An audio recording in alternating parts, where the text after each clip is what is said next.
Okay, next one, example 15. Figure shows a 35 kg block connected to a spring through a smooth pulley. The spring constant is 350 Newton per meter. Initially, the block is stationary and the spring is unstretched. If the block is released, calculate the speed of the block when the spring is stretched, 0.5 meter. Okay, so we are given in our system here, we have block and also spring. So if there is spring, meaning that there will be elastic potential energy. So ada dua objek dalam sistem kita. So the block has a mass of 35 kg and the spring has spring constant 350. Okay, so now initially they are both stationary and unstretched. Okay, so kedua-duanya stationary and unstretched. So here we have a certain height, h, let's say lah h1. Okay, well, actually before we do that, what we should do is, we should identify dulu. Okay, kita select location di mana x sama dengan 0 and also h sama dengan 0. So I want it here sebagai x sama dengan 0. Okay, why? Because initially the spring is unstretched. So maksudnya value of x sama dengan 0 lah. Tiada, x ni kan adalah value untuk stretching ataupun compression. So lebih senang kita letaklah dekat position ni x sama dengan 0 and also dekat position ni h sama dengan 0. Okay, this one is the easiest one. Kalau kita letak dekat sini as well as h sama dengan 0, it will be a bit complicated lah. Okay, I tried. It's not easy to understand. So lebih senang dekat sini lah kita letak h sama dengan 0. So maksudnya this one there will be a certain height h1 which we are not given actually that value. Okay, but it's okay. We can figure that out. Okay, so now what happened when the block is released? Okay, block ni dia release, obviously dia akan turun ke bawah dan spring ni akan stretch. So apabila dia turun ke bawah, obviously dia akan ada velocity. So dia turun ke bawah with a certain velocity dan spring pun akan stretch. So dia tidak bagi tahu what is the maximum stretching of the spring, tapi dia bagi tahu je okay, apa velocity of the block apabila spring ni stretch by 0.5 meter. Okay, now saya contoh lah, tadi kan initially dia dekat sini h sama dengan 0 ni. So now block ni sudah ke bawah dan dia pun sudah stretch at point ni di mana x sama dengan 0.5.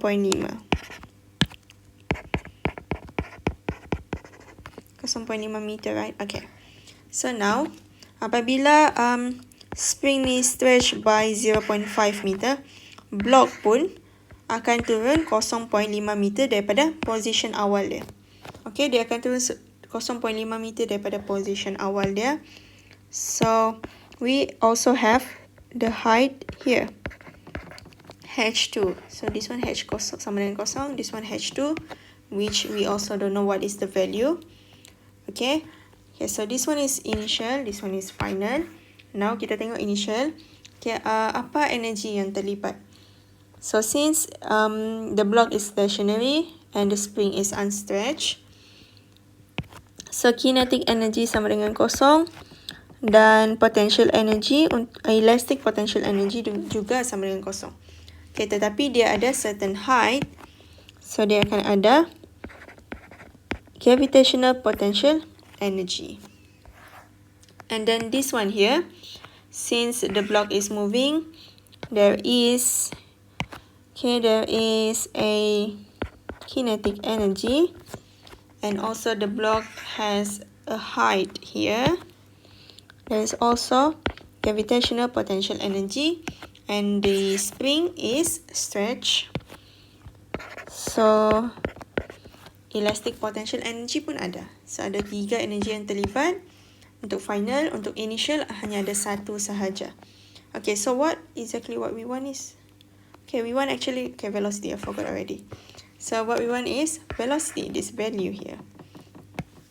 Okay, so now keluarkan the sum of initial sama dengan the sum of final, di mana initial kita hanya ada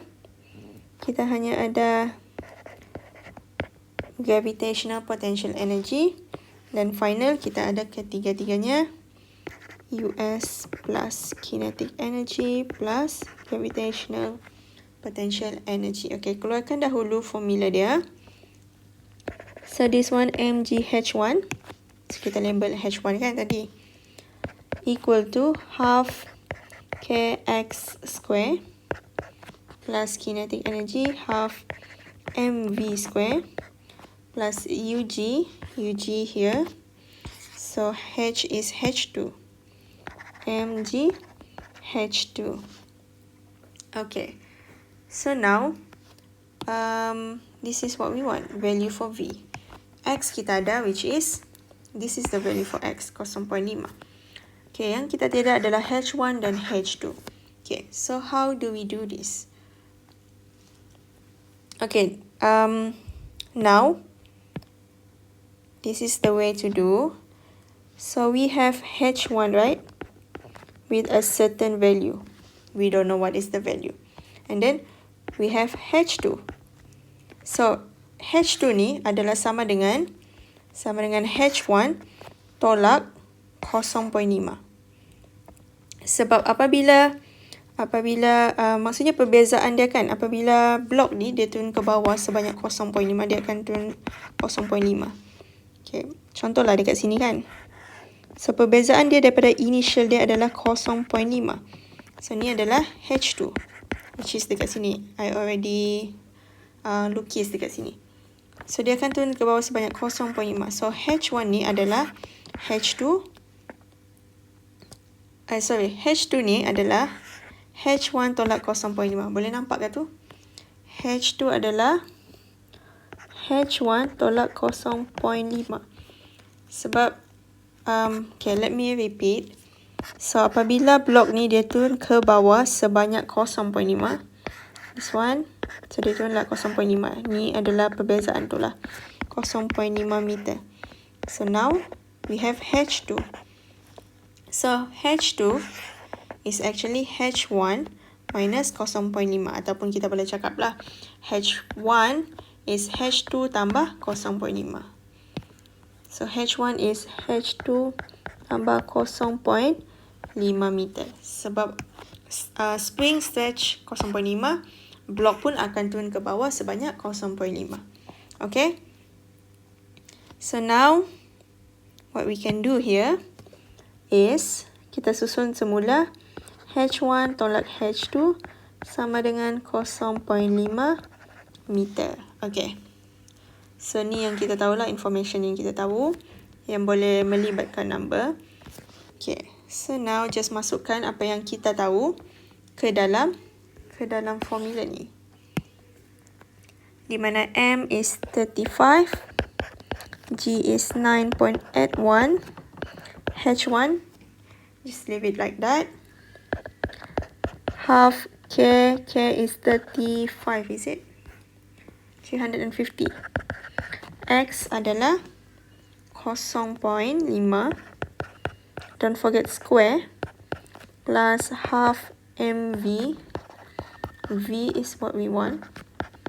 And then plus lagi MGH.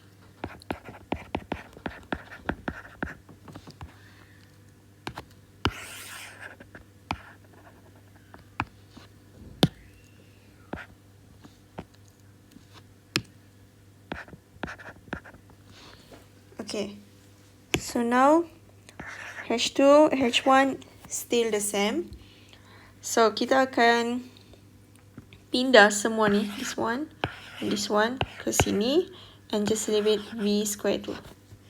Okay.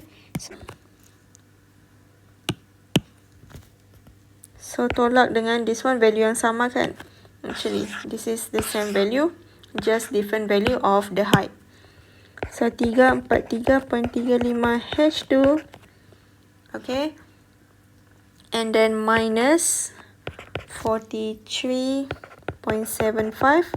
equal to 17.5 V square. So this one, since dia adalah value yang sama, you can factorize 343.35 H1 minus H2 minus 43.75 equal to 17.5 V square. So H1 and H2 here is actually equal to 0.5. So just masukkan that one.